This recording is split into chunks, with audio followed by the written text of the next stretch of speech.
My sister-in-law secretly recorded me in labor and posted it online for money. My sister-in-law Brittany has been obsessed with becoming an influencer for years. 20,000 followers, barely any engagement, constantly begging the family to be in her content. I always refused. I value my privacy, especially when I got pregnant. I made it crystal clear. No photos of me pregnant, no baby shower content, and absolutely no filming during delivery. My husband Kyle backed me completely, and we even chose a hospital with strict no filming policies. Brittany acted disappointed but supportive. "Your birth, your rules," she chirped. She even volunteered to wait outside during labor. When my water broke at 2 a.m. on a Tuesday, Kyle called his family while we raced to the hospital. Brittany showed up an hour later with coffee for Kyle. "I'll keep everyone updated from the waiting room," she promised. Transition labor hit like a brick wall. Kyle looked pale and overwhelmed, so the nurse suggested he take a 5-minute break. I could barely speak through the pain when Brittany stepped in. "I'll stay with her," she said. And she did, holding my hand, encouraging me through contractions. For a moment, I genuinely felt grateful. Labor lasted 18 hours. Brittany rotated in whenever Kyle needed a moment. She saw everything. Me screaming, crying, exposed, begging for it to be over. She saw things most people never want anyone outside their spouse or doctor to witness. Our daughter, Jenna, was born at 8 p.m. Brittany cried with us, took a few pictures that we approved, and hugged me like she was truly part of something sacred. 3 weeks later, my phone exploded. Missed calls, messages, notifications. My mom's voice was frantic. "Have you seen what Brittany posted?" My stomach dropped. She promised she didn't film anything. Check TikTok, now. The first thing I saw was Brittany's viral video. Watching my sister-in-law give birth, emotional, gone wrong. I felt the blood drain from my body. She had hidden cameras, one in her purse, another in her coffee cup, a button camera on her shirt. 20 hours of footage turned into a documentary. It showed everything. Me fully exposed, spread open, crowning shots, angles even Kyle hadn't seen. Me sobbing that I wanted to die, screaming at Kyle that labor was his fault. The doctor discussing my 3rd-degree tear in graphic detail. Me defecating while pushing. My body at its most vulnerable moment broadcast to millions. The comments were vicious. People mocking my body, my pain, my performance. Someone screenshot my crowning moment and turned it into a meme. My vagina was literally a meme. But the worst part wasn't the humiliation. She monetized it.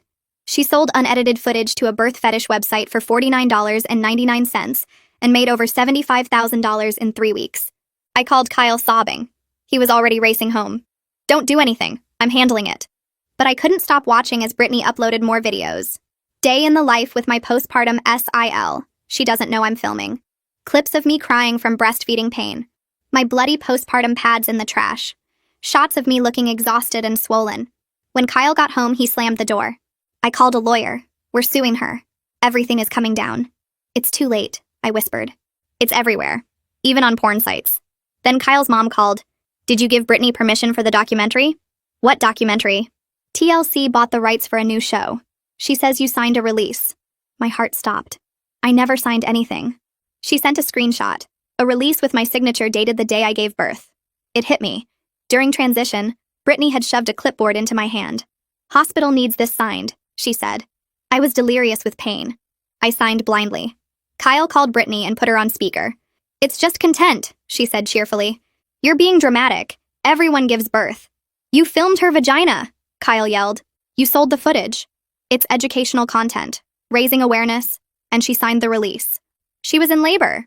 "It's still legally binding." My lawyer checked. I grabbed the phone. "Take it down or I swear. You can't ruin me. The hospital loves the publicity. They made your birth their beautiful birth story of the month." I checked. My exposed body was on the hospital's official webpage. That night, I got DMs from strangers. "I bought your birth video. You looked prettier pregnant. Those stretch marks, though. Yikes. My wife passed out watching you push. Too graphic." My milk dried up. Jenna cried nonstop. Kyle spent hours with lawyers. And Brittany posted a teary video about how we were bullying her for being successful. Her followers attacked us, calling us jealous, abusive, controlling. A week later, my principal called. Parents had seen the videos. I was a kindergarten teacher. I was placed on administrative leave. Then came a registered letter from TLC. They were moving forward with Brittany's show. The contract she signed granted them rights to all footage of the birth mother for 2 years. My lawyer explained the nightmare. The release form is questionable, but it will take years to challenge. And she has text messages claiming you asked her to film. The screenshots showed messages from my number. "Make sure you get everything. This will make us famous." Kyle stepped in. These were sent while she was pushing. She couldn't have used her phone. The lawyer nodded grimly. Proving she had your phone is possible, but difficult. That night, the local news aired a segment. Brittany cried on camera, claiming I begged her to film and was now jealous. But then, a nurse from my delivery room spoke out. I saw multiple hidden cameras. The patient had no idea. The hospital brushed it off. They threatened my job for speaking up. We're filing a joint lawsuit. My phone rang again. Unknown number. Is this Jenna's mom? I'm a producer at Netflix. We're doing a documentary on consent and social media abuse. We want to buy exclusive rights to your story and dismantle TLC's claim. I just want the videos gone, I whispered. We can make that happen. But you need to see something first. He emailed screenshots from Brittany's secret Instagram, her Project Birth page. She'd been planning for months, staging everything, including a post that made me physically nauseous. Final phase tomorrow. Slip her the Pitocin during visit. Labor should start within hours. She drugged me. She induced my labor without consent. And the producer added, she's done this before. You weren't her first victim. I stare at the producer's email showing Brittany's secret Instagram page where she'd been planning Project Birth for months, and the words, slip her the Pitocin during visit, make my hands shake so violently I nearly drop my phone. She didn't just violate my privacy. She drugged me to induce my labor without consent so she could film it on her schedule. Kyle reads over my shoulder and his face goes completely white before he grabs his car keys, saying he's driving to Brittany's apartment right now to confront her. I stop Kyle at the door because charging over there angry could hurt our legal case, and we call Brian Austin instead. The privacy attorney the Netflix producer recommended answers, even though it's 9 p.m. and listens to everything. He tells us not to contact Brittany directly, because we need law enforcement involved immediately for the drugging evidence. He says this transforms the case from privacy violation to assault, and he's calling a detective he knows tonight. Detective Ramona Gilmore arrives at our house by 10 p.m. with another officer, and she's all business as she photographs the Instagram screenshots on my phone.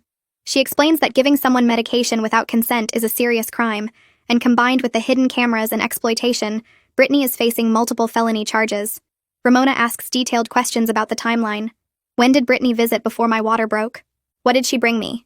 Did I eat or drink anything she provided? I remember Brittany bringing me herbal tea that afternoon, claiming it would help with late pregnancy discomfort, and I drank the whole cup because I trusted her completely. Kyle confirms he saw her in our kitchen alone for several minutes, and Ramona notes this as opportunity to tamper with my drink.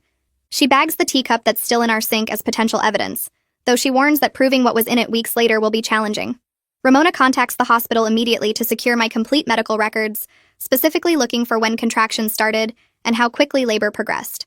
She explains that Pitocin typically causes faster, more intense labor than natural onset, and the medical timeline might show suspicious patterns. The hospital initially resists releasing records at night, but Ramona threatens a warrant and they comply within an hour. By midnight, we're reviewing my medical chart with Ramona, and the labor nurse's notes show my contractions went from 0 to active labor unusually fast. The pattern is consistent with artificial induction. There's also a note that I seemed confused about timeline when admitted, thinking my water had broken naturally at home. Ramona circles this as evidence that I didn't understand what was happening to my body, because Brittany had chemically altered it. The next morning, Brian Austin arrives with a forensic tech specialist who examines all of Brittany's posted videos frame by frame. They're looking for evidence of the hidden cameras themselves and timestamps that prove premeditation. The tech finds reflections in windows and mirrors, showing Brittany adjusting her button camera and metadata, revealing she'd been recording for hours before I even knew I was in labor. Brian explains our legal strategy. We'll pursue both criminal charges through Ramona's investigation and civil lawsuits against Brittany, TLC, and the hospital. The criminal case addresses the assault and unauthorized recording, while civil suits target the financial exploitation and institutional negligence. He warns this will take months and be emotionally draining, but the evidence is stronger than most cases he's seen. Kyle's mom, Jacqueline, calls demanding to know why police visited Brittany's apartment that morning with a search warrant. Kyle puts her on speaker and tells her everything. The drugging evidence, the premeditation, the previous victims the producer mentioned. Jacqueline's voice wavers between disbelief and defensiveness, insisting Brittany wouldn't drug anyone, until Kyle asks point blank if she wants to see the Instagram posts where Brittany literally planned it in writing. Jacqueline goes silent for a long moment, then asks to see the evidence herself because she needs to understand what her daughter actually did. We send her screenshots, and an hour later she calls back crying, saying she had no idea Brittany was capable of this level of deception and violation. She promises to cooperate fully with the investigation, though I can hear her heart breaking over the phone as she processes that her daughter is a predator. Ramona called the next morning while I was feeding Jenna. Her voice had that careful tone cops use when they're about to drop something heavy.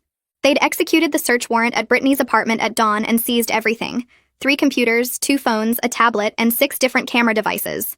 The forensic tech was already pulling files, and what they found made Ramona pause. Folders. Dozens of folders organized by women's names, each containing similar footage to mine. Medical situations, vulnerable moments, intimate procedures. Some dated back 2 years. Brittany hadn't stumbled into this. She'd built an entire business exploiting women when they were too weak or distracted to notice cameras. The fetish website communications showed regular uploads, negotiated pricing, requests for specific types of content. She'd been doing this systematically, targeting women in hospitals, clinics, even a dentist's office where someone was under sedation. My hands shook so badly I had to put Jenna down in her bassinet. Ramona was working to identify the other victims, though many of the folder names were just first names or nicknames. Some women might never know they were filmed. The realization hit me like ice water. Brittany chose me specifically because I was family. She had access other victims wouldn't give a stranger. She could walk into my hospital room, sit beside my bed, hold my hand while secretly recording everything. The trust made her job easier. Kyle came home early from work and found me staring at my phone, Jenna crying because I'd forgotten to burp her. He took the baby and listened while I repeated everything Ramona said. His face went gray when I got to the part about 2 years of victims. His sister hadn't made one terrible mistake. She was a predator who'd refined her methods over dozens of violations.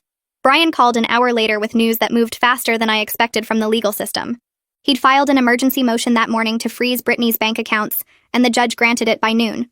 The $75,000 she'd made from my footage was now locked down, inaccessible until the criminal case resolved. Brian also filed for an immediate injunction against TLC, demanding they halt all broadcast plans for Brittany's show. TLC's lawyers responded within hours, fighting hard. Their argument was simple. Brittany signed a valid contract. I signed a release form. Everything was legal and binding. But Brian had ammunition now. The criminal investigation changed everything. He told the judge about the drugging evidence, the premeditation, the hidden cameras, the other victims. The judge ordered a hearing for the following week to determine whether TLC's contract was obtained through fraud. Brian sounded almost excited when he explained how corporate stonewalling often backfired once evidence proved wrongdoing. TLC thought they had an airtight contract, but contracts signed under duress or based on fraudulent representations weren't worth the paper they were printed on. Kyle's mom called that evening, her voice small and broken. She'd been contacted by police as part of their investigation, asked about Brittany's behavior over the past few years. Had Jacqueline noticed anything unusual? Any comments about filming people without permission? Any unexplained income? No. Jacqueline was crying as she asked if we thought Brittany could really be helped, if there was treatment for whatever was wrong with her. Kyle's jaw tightened, but he kept his voice gentle as he explained that Brittany wasn't sick, she was calculating. The Instagram posts proved she'd planned everything methodically. The 2 years of victims proved she knew exactly what she was doing, and chose to do it anyway. Jacqueline went quiet for a long time, then asked if she could see the evidence herself, because she needed to stop defending someone she didn't actually know anymore. I had to return to the hospital the following Tuesday for a 6-week postpartum checkup. Walking through those automatic doors made my chest tighten until breathing felt like work. These were the same hallways where Brittany had violated me, the same nurses' station where staff were ignored Winter's concerns, the same building that put my exposed body on their website for promotional content. My hands were shaking as I checked in, and the receptionist's cheerful greeting felt like she was speaking a foreign language. Winter spotted me in the hallway outside the OB clinic. She looked thinner than I remembered, her scrubs hanging loose like she'd lost weight from stress. She approached carefully, the way you'd approach a scared animal, and asked if we could talk privately. Her voice was nervous but determined, and something in her expression made me agree. We found an empty consultation room down the hall, one of those small spaces with a desk and 2 chairs and motivational posters about healthy pregnancies. Winter closed the door and immediately started apologizing, words tumbling out fast like she'd been rehearsing them. She'd documented everything that day, every hidden camera she spotted, every time she brought concerns to her supervisor, every dismissive response from the hospital administration. She'd kept copies of her nursing notes, screenshots of the emails she sent flagging the suspicious filming, even photos she'd taken of Brittany's button camera when she noticed it during a position change. Winter had been placed on administrative leave after speaking to the news, told she violated patient privacy by discussing my case publicly. But she had everything backed up at home, and she was willing to testify about the hospital's complete failure to protect me. Her voice shook as she apologized for not doing more in the moment, for not physically removing Brittany from the room or calling security. I reached across the desk and squeezed her hand, thanking her for being the only person who even tried. She was the one staff member who saw something wrong and refused to ignore it, even when it cost her job. Winter offered to connect me with the hospital's patient advocate, though she warned me the woman usually protected the institution rather than patients. We walked together to the advocate's office, A corner room with windows overlooking the parking lot and furniture that looked expensive enough to suggest the hospital took patient relations seriously, in theory, if not practice. The advocate, a middle-aged woman in a blazer with a frozen smile, gestured for me to sit. She offered a generic apology about my experience and vague promises of policy review, but refused to admit the hospital did anything wrong. Every sentence was carefully worded to avoid liability. Unfortunate situation, instead of violation. Reviewing protocols, instead of acknowledging failure. When I mentioned that my lawyer was preparing a lawsuit, her smile disappeared completely. She stood up, handed me a business card, and said all further communication needed to go through the hospital's legal department. The meeting lasted less than 10 minutes. Winter walked me back to the elevator, apologizing again for how useless that conversation was. She'd warned me, but experiencing the institutional brush-off firsthand still felt like a slap. The hospital cared more about protecting itself than acknowledging they'd let someone film my birth without interference. Barrett Snyder sent a formal letter 2 days later. The hospital administrator's response was everything Brian had hoped for: defensive, dismissive, and documented. The letter claimed the hospital staff followed all protocols and had no reason to suspect unauthorized filming. It refused to acknowledge Winter's concerns, or explain why they'd featured my birth on their website, without verifying I'd consented to public promotion. The tone was corporate arrogance wrapped in legal language, insisting the hospital bore zero responsibility for what happened in their facility. Brian actually smiled when he read it, explaining that this kind of stonewalling often destroyed defendants in court. Juries hated institutions that refused to admit obvious mistakes, and this letter would look terrible when Winter testified about being silenced. Brian immediately filed subpoenas for all hospital communications about my birth, emails between administrators, staff meeting minutes, any documentation about their decision to use my delivery for promotional content. He was building a case that the hospital not only failed to protect me, but actively profited from my violation by using it for marketing. The TLC hearing arrived the following Thursday at the county courthouse. Kyle and I sat behind Brian at a long table facing the judge, while TLC's legal team filled the opposite side with 3 lawyers in expensive suits. The courtroom was smaller than I expected, wood-paneled and formal, with a bailiff standing near the door and a court reporter typing every word. TLC's lead lawyer stood first, arguing that the release form I signed was legally binding regardless of circumstances. He held up a copy of my signature, pointing out that I was an adult who signed a legal document. The circumstances of signing didn't matter, only the signature itself. Brian stood for our response, and his voice was calm but sharp as he countered with expert testimony. He'd brought a medical expert who explained capacity to consent during active labor, comparing it to signing contracts under the influence of heavy drugs. The judge watched video clips Brian had prepared, footage of me during transition, clearly delirious with pain, barely able to speak coherent sentences. The judge's expression shifted from neutral to disturbed as she watched me screaming and crying, obviously not in any state to understand legal documents. She leaned forward and asked TLC's lawyer directly how anyone could claim I had the mental capacity to comprehend what I was signing in that condition. TLC's lawyer made a critical mistake then. He argued that birth was a natural process, and I should have expected to be filmed in a hospital setting, that medical facilities were inherently public spaces where privacy expectations were reduced. The judge cut him off mid-sentence, her voice sharp enough to make everyone in the courtroom sit up straighter. She stated clearly that medical procedures required informed consent, and nothing about hidden cameras was standard hospital practice. Patients had every right to expect privacy during vulnerable medical moments, and suggesting otherwise was absurd. She granted our injunction immediately, halting all of TLC's broadcast plans pending resolution of the criminal case against Brittany. She also ordered TLC to surrender all footage to the court for safekeeping, ensuring they couldn't edit or distribute it while the case proceeded. Brian squeezed my shoulder as we left the courtroom, and I felt like I could breathe properly for the first time in weeks. TLC's show wasn't happening. The footage was locked away. We'd won something real. Brittany's lawyer reached out to Brian that same afternoon, which told us everything about how confident they felt about trial. Lawyers don't ask about plea deals when they think they can win. Brian refused to discuss any deal until we saw the full scope of charges, but he called to tell us the contact had been made. Ramona confirmed later that evening that the district attorney was preparing a multi-count indictment. The charges were stacking up: assault for the drugging, unauthorized recording in a private space, exploitation of intimate images, fraud related to the forged release form, and potentially more depending on what they found in Brittany's files about other victims. Chandler Bright, the prosecutor assigned to the case, was known for taking digital exploitation seriously. Ramona said he'd already spent hours reviewing evidence and was building something comprehensive. The criminal case was moving forward with momentum that felt almost frightening after weeks of feeling powerless. Brittany was going to face real consequences, and the evidence was strong enough that even her lawyer knew it. Tamara called 3 days later with a formal offer. She wanted to document everything as part of her Netflix series on consent violations in social media. Complete editorial control would stay with us. We'd approve every frame before anything aired. The payment would cover our legal costs and then some. Kyle and I sat at our kitchen table staring at the contract she'd emailed. More cameras felt wrong after what Brittany did. The idea of filming anything made my skin crawl. But Brian pointed out something we hadn't considered. Brittany was all over social media playing victim. Her followers believed her version where I was jealous and vindictive. We had no voice in this story she'd created. The documentary could give us that voice. Kyle rubbed his face with both hands.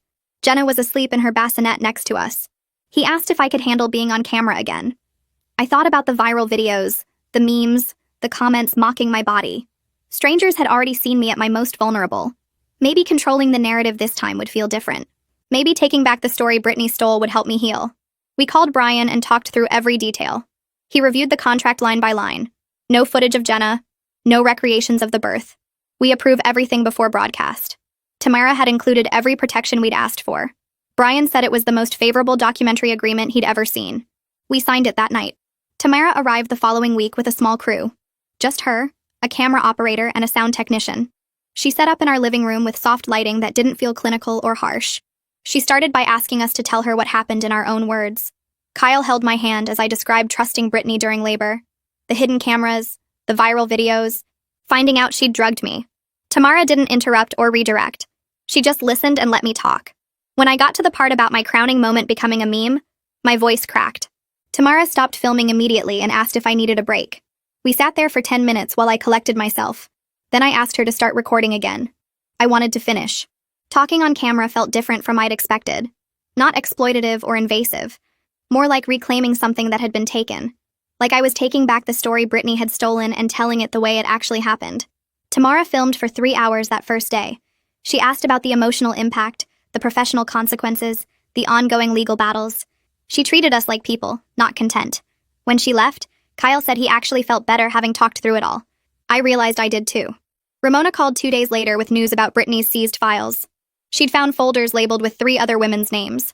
All contained similar footage to what Brittany had taken of me. Medical situations, vulnerable moments, hidden camera angles. One woman named Demi Potter had agreed to meet with me. Ramona gave me her number and said Demi wanted to talk to another victim. I called that afternoon. Demi's voice shook when she answered. We agreed to meet at a coffee shop the next morning. I got there early and sat in a corner booth. Demi walked in 10 minutes later looking around nervously. She was younger than me, maybe mid-20s. Her hands trembled as she sat down. She ordered tea she never drank. Then she told me what Brittany had done to her. Demi had been 16 weeks pregnant when she started bleeding. Brittany had been working as a doula and showed up at the hospital offering support. Demi thought she was there to help. Instead, Brittany filmed everything. The miscarriage. Demi crying. The doctor explaining she'd lost the baby. All of it captured on hidden cameras. Brittany sold that footage to the same fetish website. Demi only found out 6 months later when someone recognized her and sent her the link. Listening to Demi made me physically sick. What Brittany did to me was horrible. But exploiting someone during pregnancy loss felt even more predatory. Demi kept apologizing for crying. I reached across the table and held her hand. She explained that she never reported it because she was ashamed. Brittany was a family friend. Who would believe that someone trusted to support women through childbirth would secretly film their trauma and sell it? But now she wanted to press charges. She wanted Brittany to face consequences for what she'd done. Ramona had already told her this would help both our cases. Pattern evidence showing Brittany had done this multiple times. It proved premeditation and predatory behavior. Demi asked if I thought she was stupid for trusting Brittany. I told her the same thing I kept telling myself. We weren't stupid. Brittany was calculating and manipulative. She targeted vulnerable women during medical crises when we couldn't protect ourselves. That made her a predator, not us victims. Ramona updated us about the other 2 victims later that week. One had moved to another state and wasn't returning calls. The other was too traumatized to participate in prosecution. She'd seen Demi's name in the case files and explicitly said she couldn't handle going through a trial. Ramona respected that decision but said it meant our case relied heavily on me and Demi. We decided to move forward together. Demi texted me that night asking if we could stay in touch. I suggested starting a private group chat where we could vent about the investigation and share coping strategies. She added me immediately. We started messaging daily about everything from dealing with lawyers to managing trauma triggers. Having someone who understood exactly what I was going through made the whole process feel less isolating. Demi got it in a way even Kyle couldn't. She knew what it felt like to have your most vulnerable moment turned into entertainment for strangers. My principal called requesting a meeting about my employment status. The message was formal and cold. I knew what it meant. Parents were still concerned about the videos. The school board was involved now. I asked Brian to come with me as my representative. We arrived at the principal's office on a Tuesday afternoon. She sat behind her desk looking uncomfortable. 2 school board members were there too. The principal explained that parents had been calling constantly. They'd seen the videos online. Some were threatening to pull their kids from my class. The school board was pressuring her to terminate my contract. One board member said they had to consider the children's well-being. Brian didn't let me respond. He calmly laid out evidence on her desk. Police reports. The criminal investigation. Proof that I was a crime victim who'd been drugged and secretly filmed. He explained that I never created adult content or consented to any recording. Then he looked directly at the board members and said that firing me would constitute illegal retaliation against a victim of sexual exploitation. He had case law ready. Precedents where schools had been sued for exactly this kind of discrimination. The room went quiet. The school board scheduled a closed hearing for the following week. I had to explain what happened while a dozen administrators stared at me with varying levels of sympathy and judgment. Some looked genuinely concerned. Others seemed skeptical, like they thought I must have done something to deserve this. I sat at a table facing them and described Brittany's betrayal. The hidden cameras, the drugging evidence, the ongoing criminal investigation. My voice stayed steady even though I was dying inside. Having to justify my right to keep teaching because someone violated me felt like being assaulted all over again. Brian presented Winter's testimony about witnessing the hidden cameras. He showed them the Instagram evidence of Brittany's months of planning. He made it crystal clear that I had zero knowledge or consent. One board member asked if I'd considered how this affected the school's reputation. Brian cut in before I could answer. He pointed out that punishing crime victims for being victimized would damage their reputation far more than supporting a teacher who'd done nothing wrong. The board deliberated for 2 hours while Brian and I waited in the hallway. I could hear muffled voices through the door but couldn't make out words. Brian kept checking his phone and reassuring me that we had a strong case. Finally, they called us back in. The board voted to end my administrative leave and return me to full employment. The principal looked relieved. She apologized for how parents had reacted and promised to send a letter to families clarifying that I was a crime victim. It was a victory. I got to keep my job. But the fact that I'd had to fight for it after being assaulted left me feeling bitter about how victims get treated. Like we have to prove we're innocent of our own violation. Like being exploited somehow makes us less worthy of basic respect. Brian packed up his files and said this outcome would strengthen our civil case. I just felt exhausted. Returning to my kindergarten classroom felt surreal after everything. 5-year-olds don't know about viral videos or birth exploitation. They just wanted to show me their drawings and hear stories. Their innocence was healing in a way I didn't anticipate. Nobody asked where I'd been. They were just happy I was back. I threw myself into teaching with renewed purpose. Work became the place where I wasn't a victim. Just Ms. Teacher who does silly voices during story time and helps tie shoes and wipes tears over playground disputes. The kids didn't care about anything that happened. They cared about whether we'd do art today and if they could be line leader. That simplicity felt like medicine. Every morning I walked into that classroom and left the legal battles and trauma at the door. For 6 hours a day, I got to be someone other than the woman whose birth went viral. I got to be the teacher who made learning fun.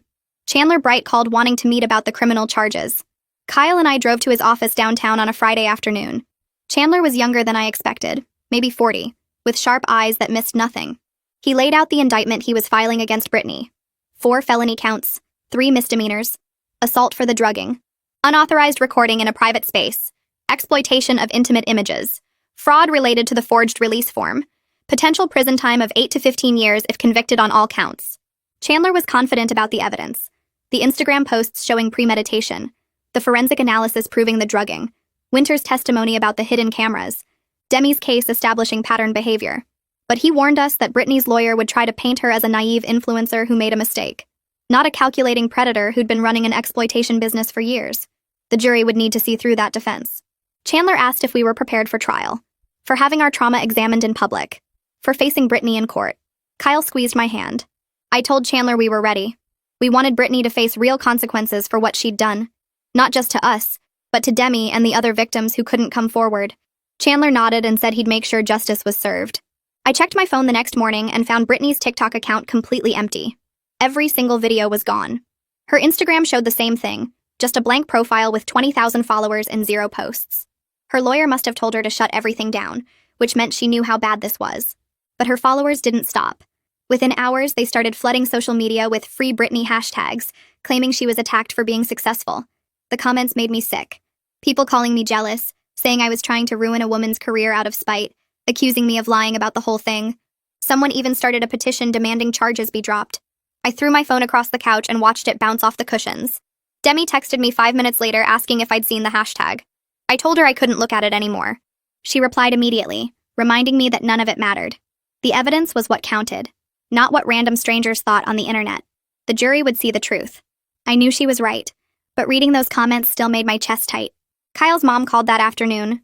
Her voice sounded small and broken when I answered. She asked if she could come visit and meet Jenna. I stood in the kitchen holding the phone, feeling this weird mix of anger and sympathy. Part of me wanted to tell her no, that she raised someone capable of drugging me and filming my birth. But another part remembered that she'd been cooperating with Ramona, that she seemed genuinely horrified by what her daughter did. Kyle took the phone from me and talked to his mom for a few minutes. After he hung up, he said she deserved a chance. She was losing her daughter to prison and just wanted to know her granddaughter. I agreed, but told him there had to be rules. 1 hour at our house. She could see Jenna, but not hold her until I felt ready. Kyle nodded and called his mom back to set it up. Jacqueline arrived Saturday morning carrying 2 gift bags and looking like she'd aged 10 years since I last saw her. Her eyes were red and puffy, and her hands shook when she set the bags down on our coffee table. She started crying the moment she saw Jenna in my arms, apologizing over and over while tears streamed down her face. She tried to explain how she missed the signs, how she never imagined Brittany could do something so cruel. The gifts she brought felt wrong somehow, like she was trying to make up for her daughter's crimes with baby clothes and stuffed animals. I had to keep reminding myself that she was grieving, that she'd lost the daughter she thought she had. Kyle sat next to his mom and put his arm around her shoulders. He told her gently, but firmly, that what Brittany did was unforgivable, that there was no excuse for drugging someone and filming them without consent. Jacqueline nodded and wiped her face with a tissue, saying she knew that she couldn't defend it anymore. She looked at Jenna with such sadness in her eyes, and I realized she was mourning not just her daughter, but also the grandmother relationship she might never fully have. After an hour, I let her hold Jenna for 5 minutes. She cried the whole time. Brian called on Monday with news that made my stomach drop. His team had been digging through Brittany's seized computers and found email exchanges with the fetish website going back almost a year. They'd been planning a birth content partnership long before I even got pregnant.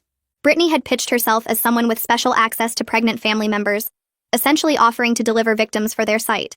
The emails showed her discussing payment structures, video quality requirements, and how to hide cameras effectively. She'd told them she had a sister who was due soon, which meant she'd been targeting me specifically for months.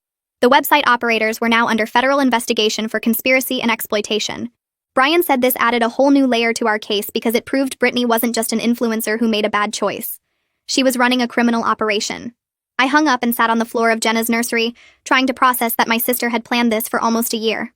Every family dinner, every baby shower, every time she acted supportive, she'd been plotting how to drug me and film my birth for money. Ramona called 2 days later with the forensic results from my teacup. They found traces of synthetic oxytocin, the medical-grade Pitocin used to induce labor. Brittany had somehow gotten her hands on prescription medication and slipped it into my tea without my knowledge. Ramona traced the purchase to a veterinary supply company where Brittany had used fake credentials to order it months earlier. That meant fraud charges on top of everything else, plus illegal possession of prescription drugs. Ramona explained that this evidence destroyed any possible claim that the drugging was accidental, or that I imagined it. There was physical proof that Brittany had chemically altered my body to force labor on her schedule. I asked Ramona how someone could do that to another person, especially family. She said she'd been asking herself the same question since this case started. She'd seen a lot of crimes in her career, but this level of premeditation and betrayal was rare. Tamara scheduled a joint interview with Demi and me for the Netflix documentary the following week. We met at a studio downtown where they'd set up cameras and lighting that felt less intrusive than I expected. Tamara asked us to talk about how Brittany targeted vulnerable women during medical experiences.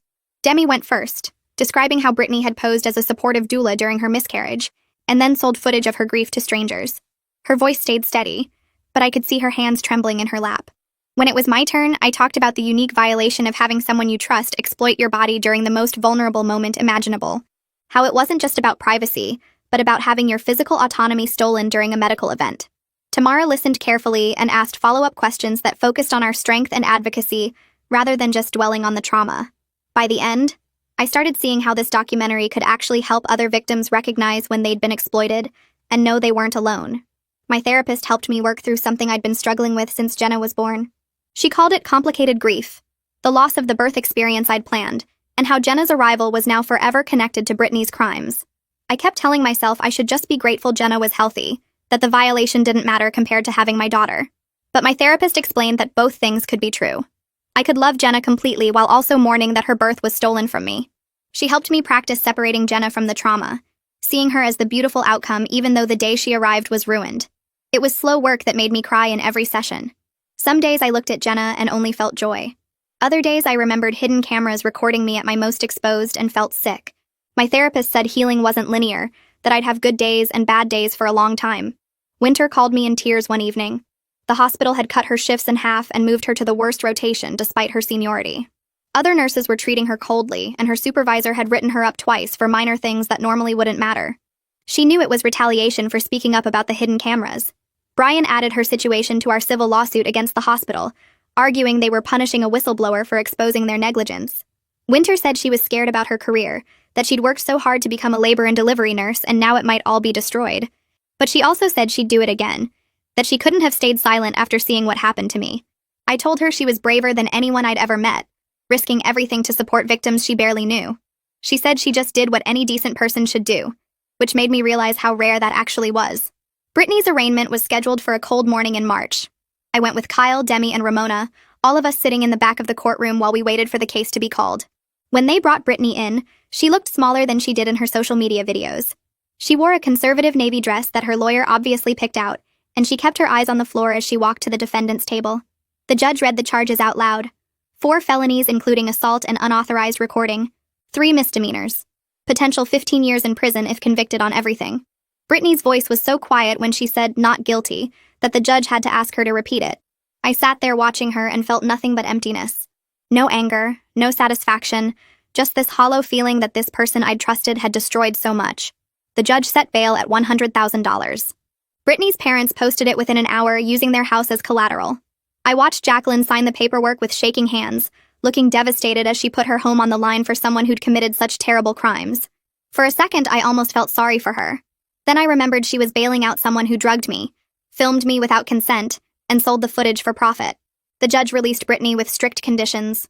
No social media of any kind, no contact with victims, GPS monitoring bracelet, surrender of passport. Brittany nodded at each requirement, still not looking at anyone. As she left the courtroom with her parents, I realized this was just the beginning. The real trial was still months away. 2 days after Brittany left the courtroom, Brian called asking us to come to his office. Kyle and I drove there in silence, Jenna asleep in her car seat. Brian's assistant led us to a conference room where he had papers spread across the table. He looked tired but focused as he slid a document toward us. The hospital was offering $500,000 to settle the civil suit. Kyle reached for the paper, but Brian put his hand over it. The money came with one condition. We had to sign a non-disclosure agreement. We couldn't talk about what happened, couldn't tell anyone about the hospital's role, couldn't warn other patients. Brian leaned back in his chair and told us to reject it. The evidence we had was strong enough to win much more at trial. But more importantly, an NDA would silence us forever. I stared at the number on the page. $500,000 would change our lives. We could pay off the house, start Jenna's college fund, never worry about medical bills again. But then I thought about Winter losing her job for speaking up. I thought about other women giving birth in that hospital with no idea their privacy could be violated. I pushed the paper back across the table. Kyle nodded and told Brian we were rejecting the offer. Brian smiled and said that was exactly what he hoped we'd say. He started preparing for trial. 3 weeks later, Brian's paralegal came running into his office during a discovery review session. She had found something in the hospital's internal documents.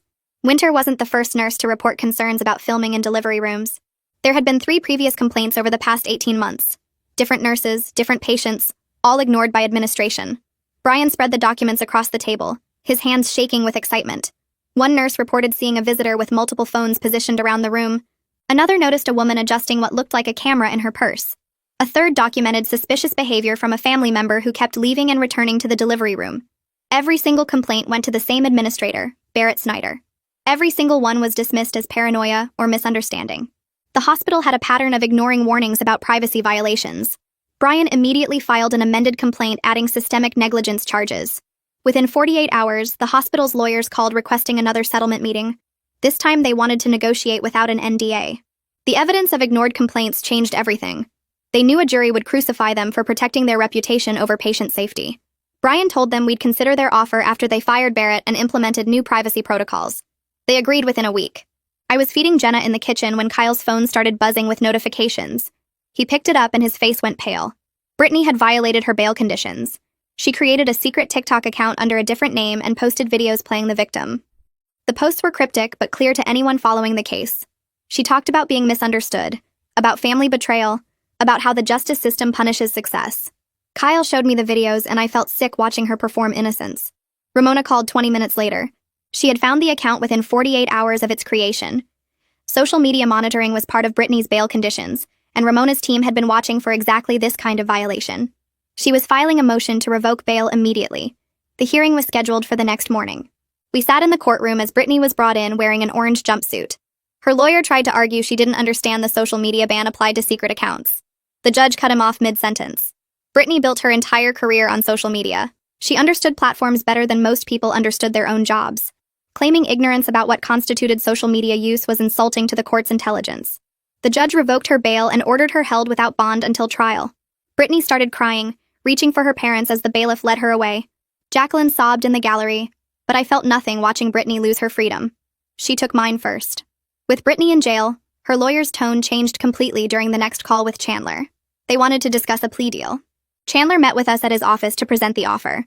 Brittany would plead guilty to 2 felony counts in exchange for dropping the other charges. The prosecution would recommend 5 years in prison. Demi came to the meeting too, since any plea deal would affect her case as well. We sat around Chandler's conference table while he explained the math. A plea deal meant certainty. 5 years guaranteed, no risk of acquittal, no chance of Brittany walking free.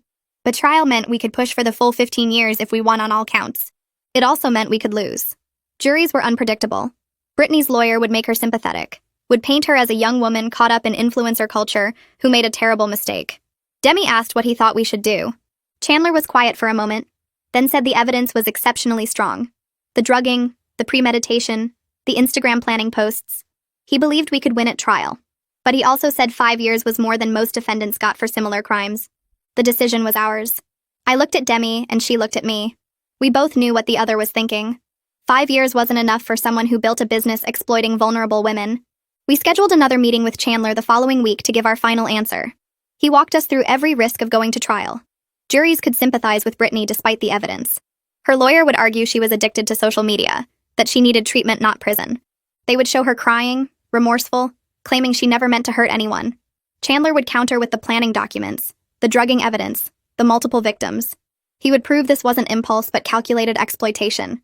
But juries were human and humans made emotional decisions. There was always a chance they'd see Brittany as a misguided young woman instead of a predator. Demi spoke first. She said 5 years felt like a slap in the face for what Brittany did to her during the worst moment of her life. I agreed. Brittany didn't just violate our privacy once. She built an entire business model around exploiting women in medical crises. She had files on multiple victims. She sold our most intimate moments for profit. 5 years wasn't justice. We told Chandler to reject the plea offer. We were going to trial. Chandler nodded and said he would start preparing immediately. Trial was scheduled for 8 weeks away. The next 6 weeks blurred together in a mess of preparation and anxiety.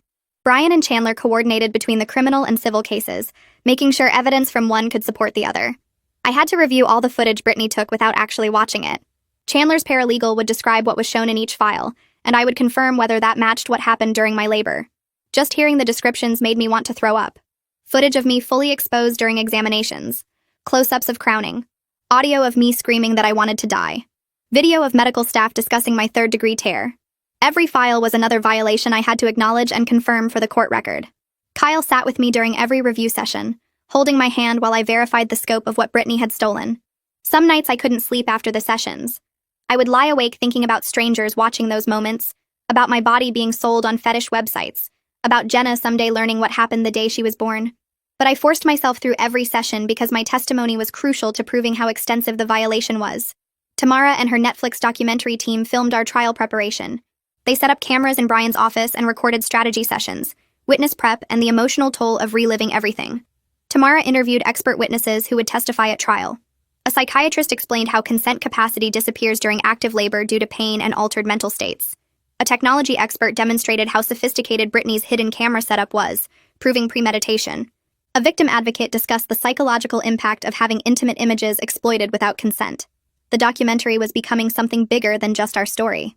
Tamara was examining how social media platforms incentivize violation by rewarding engagement over ethics. She interviewed other victims of digital exploitation, other families torn apart by someone's quest for online fame. The footage showed how legal systems struggled to address crimes that didn't exist 20 years ago. How do you prosecute someone for violations that happen in digital spaces? How do you protect people when technology moves faster than laws? Tamara's team captured all of it, building a powerful examination of consent in the social media age. While my criminal case moved toward trial, Demi's case was moving forward too. Prosecutors charged Brittany with additional crimes related to filming Demi's miscarriage without consent. The exploitation of pregnancy loss carried its own charges, separate from what she did to me. Having multiple victims with nearly identical patterns destroyed any claim that Brittany made an innocent mistake. This wasn't a one-time lapse in judgment. This was a business model. Brittany's lawyer started floating higher plea offers. 7 years, then 8. Each time we rejected them. Chandler would call with the new offer and we would say no without hesitation. Brittany's lawyer was getting desperate as trial approached. The evidence was overwhelming and they knew it. But we weren't interested in making things easier for her. She didn't make things easier for us when she drugged me and filmed my labor. She didn't make things easier for Demi when she exploited her miscarriage. We were going to trial, and we were going to make sure a jury heard everything she did. Jury selection took 3 full days. Chandler and Brittany's lawyer questioned potential jurors about their social media use, their opinions on influencers, their understanding of digital privacy. We needed jurors who understood internet culture, but wouldn't sympathize with Brittany's defense that she was just creating content. The process was exhausting. Potential jurors were dismissed for being too sympathetic to influencers, too harsh on social media users, too biased against the medical system. Chandler used his challenges strategically, removing anyone who seemed likely to buy the addiction defense. Brittany's lawyer tried to seat younger jurors who might understand influencer pressure, but Chandler blocked most of them. After 3 days, we had our jury. 7 women and 5 men. A retired teacher, a software engineer, a nurse, a construction worker, an accountant, a retail manager, a bank teller, a mechanic, a social worker, a librarian, a sales representative, and a dental hygienist. They looked like regular people who would understand that what Brittany did was wrong, regardless of her motivations. Chandler seemed satisfied with the selection. Trial would begin the following Monday. The courtroom was packed on the first day of trial.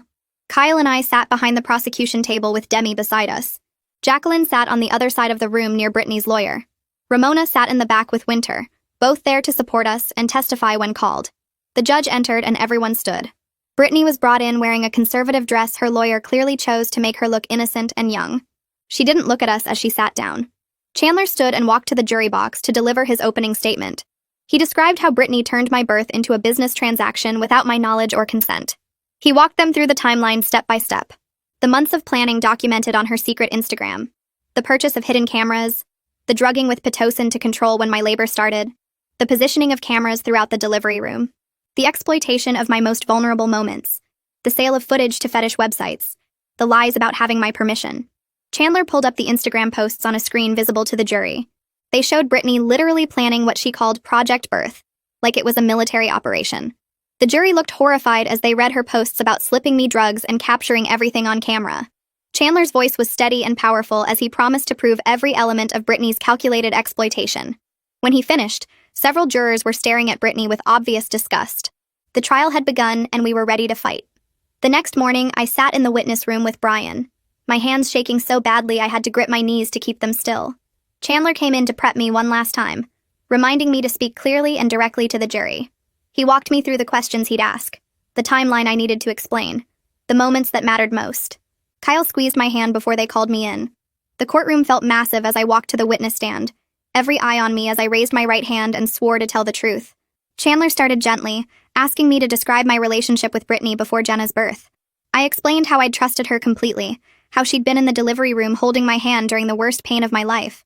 He asked about the release form, and I described the clipboard she'd shoved at me during transition, how I'd been so delirious with pain I could barely see straight. The jury leaned forward as I explained signing something I thought was hospital paperwork, never imagining it was permission to exploit me.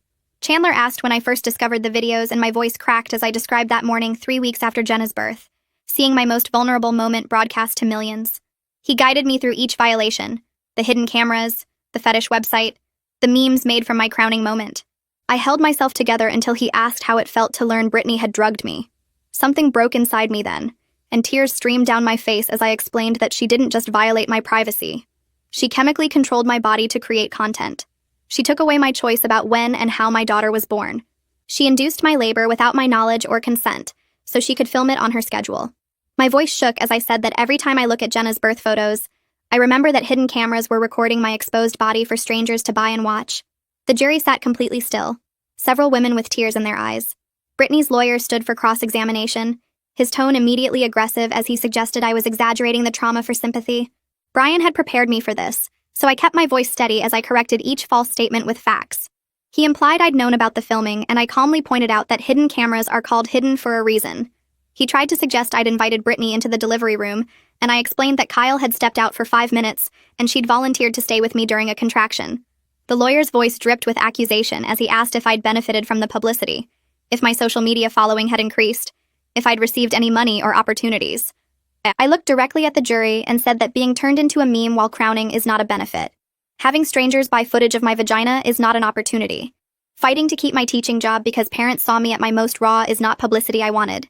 This violation is something I'll carry forever, and no amount of followers or attention could ever make up for having the most vulnerable moment of my life stolen and sold. The lawyer tried a few more questions, but Brian's preparation had been thorough, and I refused to let him twist my words or minimize what Brittany had done.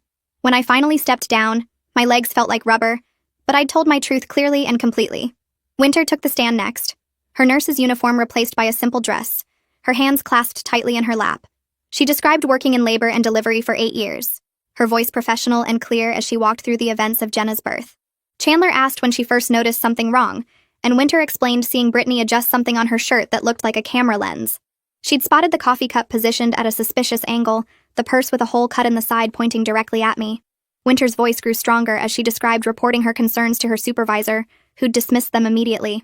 The hospital administrator had told her to focus on her job and stop making trouble. When she'd persisted, pointing out that patients had a right to privacy during medical procedures, she'd been threatened with termination. The jury took extensive notes as Winter described being silenced by institutional priorities, watching a patient be violated while her concerns were brushed aside. One juror, an older woman in the front row, shook her head in disgust. Winter explained that after the videos went viral, she'd been placed on administrative leave for speaking to the media, punished for trying to protect a patient after the fact since she couldn't protect me in the moment. Chandler asked if she'd documented her concerns, and Winter pulled out a folder of notes she'd made that day, time-stamped entries describing each camera she'd spotted and each time she'd tried to get someone to intervene. The evidence was damning for both Brittany and the hospital, proving that medical professionals had noticed the violation in real time, but institutional negligence had allowed it to continue. Demi took the stand after lunch, her voice quiet but steady as she described meeting Brittany at a pregnancy loss support group. Brittany had offered to be her doula during the miscarriage, claiming she wanted to support women through difficult medical experiences. Demi had trusted her completely, grateful to have someone present who understood pregnancy loss. Her voice broke as she described the 16-week miscarriage, the physical pain and emotional devastation, Brittany holding her hand and promising everything would be okay. 6 months later, someone had sent Demi a link to the fetish website where footage of her miscarriage was being sold. The jury looked horrified as Demi explained seeing herself at her most broken moment, exposed and grieving, turned into content for strangers to purchase. Chandler asked about the similarities between her experience and mine, and Demi listed them methodically. Hidden cameras, vulnerable medical moment, betrayal of trust, sale to fetish website, claims of having permission that didn't exist. The pattern was identical, destroying any defense that Brittany's exploitation of me had been a one-time mistake or lapse in judgment. This was what Brittany did. She targeted vulnerable women during medical experiences, gained their trust, and sold their most private moments for profit. The prosecution rested after presenting the forensic evidence of the Pitocin in my teacup, the fake veterinary credentials Brittany had used to obtain it, the timeline showing how my labor had started within hours of drinking the tea she'd brought me. Brittany's lawyer looked defeated before the defense case even began, shuffling papers without meeting anyone's eyes. Brittany took the stand the next morning, exactly as Brian had predicted she would. Her narcissism wouldn't let her stay silent, wouldn't let her lawyer control the narrative without her input. She wore a soft pink sweater that made her look young and innocent, her makeup minimal, her hair pulled back in a simple ponytail.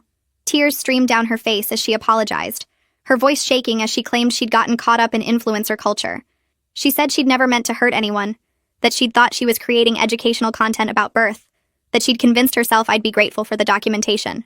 The jury watched her with mixed expressions as she painted herself as a victim of social media pressure, someone who'd made terrible choices but deserved understanding. But then Chandler stood for cross-examination and everything changed. He pulled up the Instagram posts from Project Birth, making Brittany read them aloud to the jury. Her voice faltered as she read her own words about slipping me the Pitocin, capturing everything on camera, making sure the angles were perfect. Chandler asked about the veterinary supply fraud, and Brittany stammered that she'd panicked and made a mistake. He asked about the fetish website communications, and she claimed she hadn't known what kind of site it was. Chandler pulled up her emails discussing content categories and pricing structures, proving she'd known exactly what she was selling and to whom. He asked about Demi, and Brittany tried to claim that was different, that she'd been younger then and didn't know better. Chandler systematically destroyed every excuse, every attempt to minimize or justify, until Brittany sat crying on the stand with her own premeditation and calculated cruelty laid bare for the jury to see. The defense called an expert witness after Brittany stepped down, a psychologist who specialized in social media addiction. He testified that Brittany suffered from a compulsive need for online validation that impaired her judgment and decision-making. He compared her behavior to gambling addiction, claiming she couldn't control her need to create content and gain followers. The jury looked skeptical as he tried to paint Brittany as a victim of Instagram culture, someone whose addiction made her unable to understand the harm she was causing. Chandler's rebuttal expert, a psychiatrist with 30 years of experience, took the stand and calmly dismantled the addiction defense. She explained that addiction doesn't cause the level of premeditation Brittany had demonstrated, that someone in the grip of compulsion doesn't spend months planning an exploitation scheme. She walked through the evidence of calculated behavior, the fake credentials, the hidden camera purchases, the communications with the fetish website. None of that showed impaired judgment or loss of control. It showed someone making deliberate choices to violate and exploit vulnerable women for financial gain. The jury took notes as the psychiatrist explained that Brittany's behavior pattern indicated antisocial personality traits, not addiction, and that her tears on the stand were more likely manipulation than genuine remorse. Several jurors nodded as she spoke, and I felt a surge of hope that they could see through Brittany's performance. Closing arguments happened on Friday afternoon, the courtroom packed with observers and media. Chandler stood before the jury and delivered a summary that made my chest tight with emotion. He described how Brittany had turned one of life's most sacred moments into a commodity, how she'd drugged me to control when my daughter was born so she could capture better content. He reminded them that assault doesn't require physical violence, that giving someone medication without their knowledge or consent is assault regardless of motivation. He walked through each piece of evidence, each witness testimony, each moment of calculated cruelty. Brittany hadn't made a mistake. She'd executed a plan. She'd targeted vulnerable women, gained their trust, and sold their most private moments to strangers. The jury sat transfixed as Chandler asked them to hold Brittany accountable for every choice she'd made, every violation she'd committed, every life she'd damaged in pursuit of online fame and money. Brittany's lawyer made his closing argument next, a last attempt to generate sympathy by claiming his client was young and misguided, caught up in a culture that values content over consent. He asked the jury to show mercy, to consider that Brittany had apologized and shown remorse. But his words felt empty after everything the jury had seen and heard, hollow appeals for compassion towards someone who'd shown none to her victims. The jury deliberated for 7 hours while we waited in a private room down the hall. Kyle held my hand as we sat in silence, too nervous to eat or talk. Demi paced by the window. Brian checked his phone constantly. Ramona came by twice to tell us the length of deliberation was actually a good sign, that it meant they were taking the charges seriously and reviewing all the evidence carefully. Finally, at 6 p.m, we got the call that the jury had reached a verdict. My heart pounded as we walked back into the courtroom, taking our seats while Brittany was brought in looking pale and scared. The judge entered and asked the foreperson to stand. The woman rose, a retired teacher in her 60s, and held the verdict form with steady hands. Guilty on count 1, unauthorized recording. Guilty on count 2, distribution of intimate images. Guilty on count 3, assault by drugging. Guilty on count 4, fraud. Guilty on all 3 misdemeanor counts. I started crying as Kyle wrapped his arms around me, the relief so overwhelming I could barely breathe. Across the aisle, I heard Jacqueline sobbing as her daughter was convicted on every single charge. Brittany's face crumpled as the judge thanked the jury and set a sentencing date for 3 weeks later. Guards led Brittany away in handcuffs, and for the first time since this nightmare began, I felt like justice might actually happen. Chandler called me 2 days later to discuss the sentencing phase. He explained that both sides would present impact statements and recommendations, that the judge would consider sentencing guidelines and the specific circumstances of Brittany's crimes. He asked me to write a victim impact statement describing how her actions had affected my life, something that would help the judge understand the full scope of damage beyond the legal violations. I spent the next week drafting and redrafting, trying to capture the magnitude of what Brittany had stolen from me without sounding vengeful or bitter. I wanted the judge to understand that this wasn't about punishment for its own sake. It was about acknowledging that what Brittany did had permanent consequences. I wrote about the therapy sessions, the panic attacks when people take out their phones, the way Jenna's birth photos are tainted by knowing hidden cameras were recording. I wrote about fighting to keep my teaching job, about the memes that still circulate online, about the strangers who bought footage of my most vulnerable moment. I wrote about the autonomy she stole when she drugged me, how she took away my choice about when and how my daughter entered the world. Brian reviewed my statement and said it was powerful and honest, exactly what the judge needed to hear. The sentencing hearing arrived on a cold morning in late fall. The courtroom felt different now, heavier somehow, as we waited for the proceedings to begin. Brittany was brought in wearing the same conservative outfit from trial, her face puffy from crying. The judge asked if I wanted to read my statement, and I stood on shaking legs, walking to the podium with my printed pages. I looked directly at Brittany as I began reading, describing how she'd stolen the most vulnerable moment of my life and turned it into entertainment for strangers. My voice stayed steady as I explained that I can't look at Jenna's birth photos without remembering that hidden cameras were recording my exposed body, that I flinch. When people take out their phones around me, that I had to fight to keep my teaching job because parents saw footage of me at my most raw and broken. I told the judge that Brittany didn't just violate my privacy, she chemically controlled my body to create content, taking away my autonomy over when and how my daughter was born. I explained that strangers have seen parts of me that even my husband hadn't seen from those angles, that my crowning moment became a meme shared by thousands. I described the permanent damage to my sense of safety and trust, the way this violation will be with me forever, even if all the videos eventually disappear from the internet. Brittany cried throughout my statement but never looked at me, her shoulders shaking as I laid out exactly what her crimes had cost me. Demi stood next, her hands gripping the podium as she unfolded her own statement. Her voice shook at first, but grew stronger as she described the miscarriage at 16 weeks, how Brittany had posed as a supportive doula while secretly filming her most devastating loss. She explained finding the footage 6 months later on the same fetish site, discovering strangers had purchased and watched her grief. The judge leaned forward, listening with visible concern as Demi detailed the betrayal of trust during medical trauma, the exploitation of pregnancy loss for profit. When Demi finished, she looked directly at Brittany and said she hoped prison would teach her that human suffering isn't content. The courtroom stayed silent as Demi returned to her seat beside me, and I squeezed her hand while the judge reviewed her notes. The judge spent several minutes reading through sentencing guidelines and examining the evidence binders Brian had submitted. She commented that the premeditation, the drugging, the pattern of exploitation across multiple victims, and the sale of intimate footage demonstrated calculated predatory behavior rather than poor judgment. The sentence came down firm and clear. 12 years in prison with possibility of parole after 8, plus lifetime registration as a sex offender for the distribution of intimate images without consent. Brittany's lawyer immediately requested the judge reconsider, arguing the sentence exceeded the plea offer, but the judge stated the aggravating factors warranted the higher sentence. I felt Kyle's arm around me as the words sank in. It was more time than the 5 years she'd been offered in the plea deal, but less than the maximum 15 years Chandler had pushed for. Relief washed through me, but it felt hollow somehow, like no amount of prison time could actually undo what she'd done. Brittany sobbed as the bailiff led her away in handcuffs, and Jacqueline's crying echoed across the courtroom. Outside, reporters swarmed us with cameras and microphones, but Brian guided us to his car without stopping for questions. 2 months passed before the civil trial against the hospital began. Brian had spent that time building an overwhelming case of negligence, compiling Winter's documentation, the previous complaints about filming concerns that administrators had ignored, and expert testimony about standard patient privacy protocols. The hospital's legal team arrived with 3 lawyers and a defensive strategy claiming they'd followed all standard procedures. Brian methodically demolished that argument over 5 days of testimony. Winter took the stand and described spotting the hidden cameras, reporting her concerns to her supervisor and being told to mind her own business because the family seemed happy. She explained how the supervisor later threatened her job when she persisted and how she'd kept detailed contemporaneous notes of every conversation. The hospital's lawyers tried to discredit her, suggesting she was biased or seeking attention, but Winter stayed calm and factual. She produced emails showing she'd raised concerns within 2 hours of my delivery, long before any public controversy. Brian called the 3 nurses who'd previously reported suspicious filming behavior in other deliveries, and their testimony established a pattern of administrative indifference to patient privacy.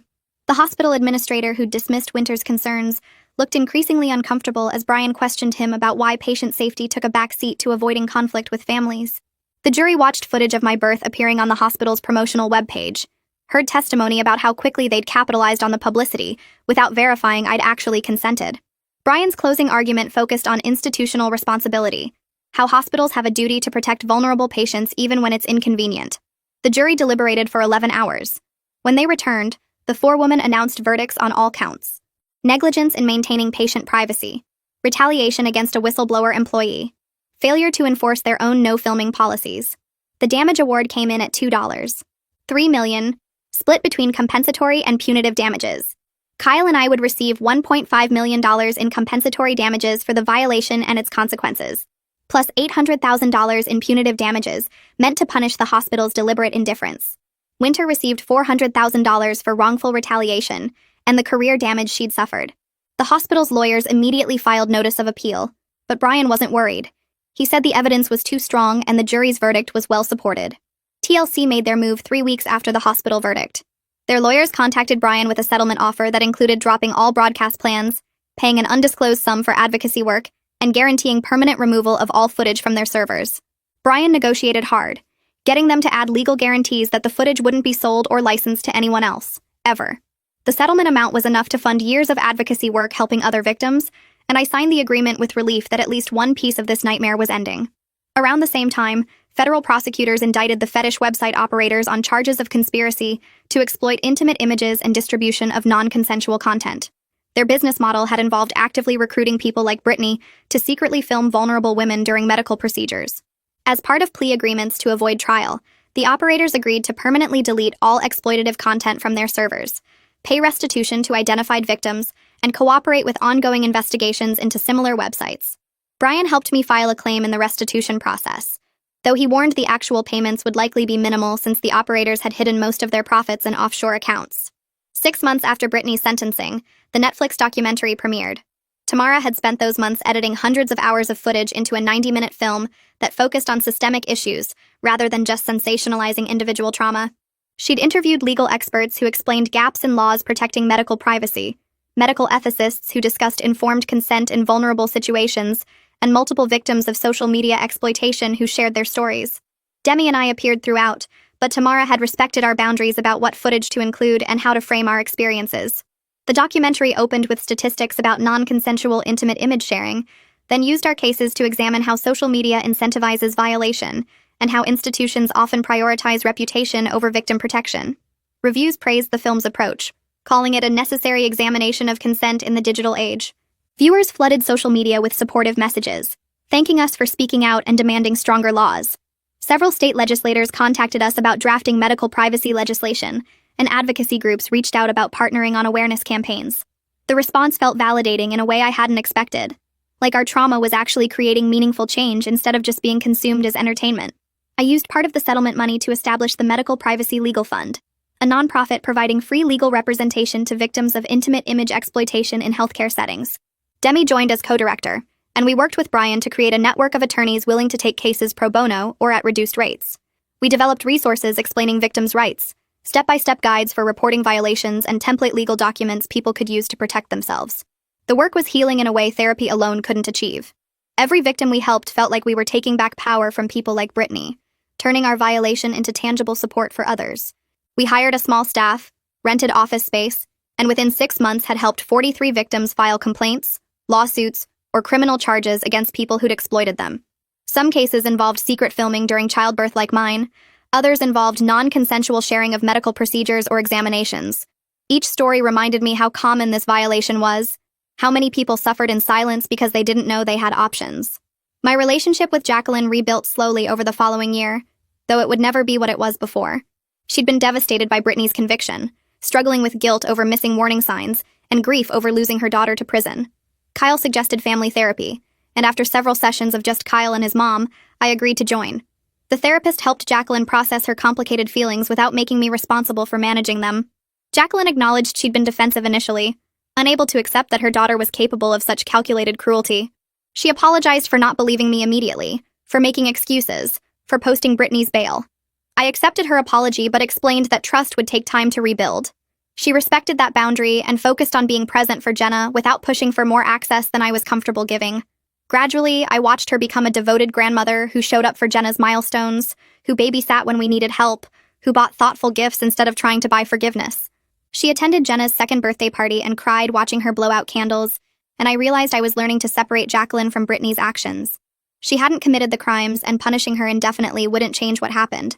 We'd never be as close as before, but we were building something new that felt sustainable. Winter got a new job at a hospital across town, one with strong patient advocacy policies and a reputation for taking privacy violations seriously. The director of nursing had specifically recruited her after reading about the whistleblower retaliation case, wanting someone with her integrity on staff. Winter threw herself into advocating for medical privacy rights, speaking at nursing conferences about the importance of protecting vulnerable patients even when it's uncomfortable. She joined the advisory board for our legal fund, helping us understand healthcare systems from the inside and identify institutional barriers to reporting violations. We met for coffee every few weeks, and she told me that speaking up had been the hardest thing she'd ever done, but also the most important. She'd lost friends at her old hospital who thought she'd betrayed the institution, and the career disruption had been genuinely scary. But she had no regrets. Her courage had inspired other medical professionals to come forward about privacy violations they'd witnessed, creating a ripple effect of accountability. 2 nurses from different hospitals contacted her after seeing the documentary, asking for advice about reporting suspicious filming they'd observed. Winter connected them with Brian and our legal fund, and both cases resulted in policy changes at their institutions. 2 years after Jenna's birth, I stood in my kindergarten classroom hanging student artwork on the bulletin board while Jenna played with blocks in the corner. I was teaching again, running the legal fund with Demi, and watching my daughter grow into a happy toddler who had no idea what happened on the day she was born. The trauma wasn't gone. I still flinched when people pulled out phones unexpectedly, still had nightmares about hidden cameras, still felt a wave of nausea when I saw Brittany's name in legal documents. But I'd built a life around the trauma that felt purposeful and strong. The legal fund had helped over 200 victims in 2 years. The documentary had sparked legislative changes in 4 states. Winter was training nurses across the country on patient privacy. Kyle and I had grown closer through everything, our marriage stronger for having survived such a violation together. We'd started talking about having another baby, and this time we'd have the private, sacred experience we'd been denied the first time. We'd choose a different hospital, set even stricter boundaries, and trust our instincts about who to allow in the delivery room. Jenna looked up from her blocks and smiled at me, and I smiled back.